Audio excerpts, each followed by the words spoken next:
بات یہ ہے کہ اگر کسی کو تحریک لبیک پاکستان کا کام سمجھ میں آتا ہے تو فبے،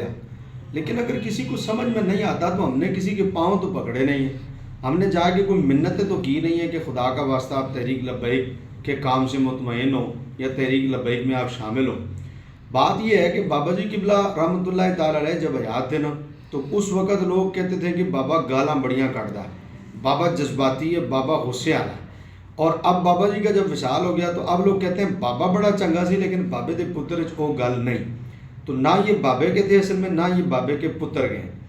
دوسری بات یہ ہے کہ اگر تو تحریک لبیک میں کوئی شامل ہے اور وہ تحریک لبیک کی اصلاح کرنے کے لیے یا ہمارے کسی کام کی اصلاح کرنے کے لیے ہم سے کوئی بات کرتا تو پھر تو ہے اچھی بات، سبحان اللہ۔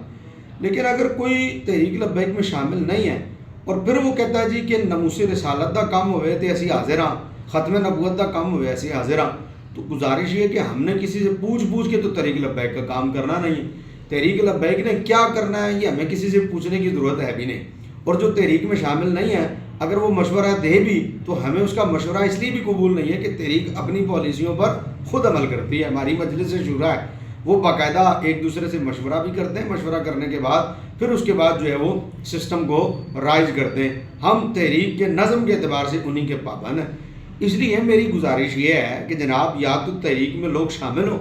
اور تحریک میں شامل ہونے کے بعد اچھا برا جو بھی ہے وہ تحریک کے اندر رہ کر اس کی اصلاح بھی کریں، اس کی تعریف بھی کریں، اور اگر شامل نہیں ہے تو پھر برائے کرم اپنے مشورے بھی اپنے پاس رکھیں، اپنی ویڈیوز بھی اپنے پاس رکھیں۔ ہم جیسے تھے، جیسے ہیں، جیسے رہیں گے اپنی بنیادوں پر رہیں گے، ہمیں کسی سے مشورے کی بھی ضرورت نہیں اور کسی سے مشورہ لے کر اس پر عمل کرنے کی بھی ضرورت نہیں، بغیر اداب کے اداب ورز ہے۔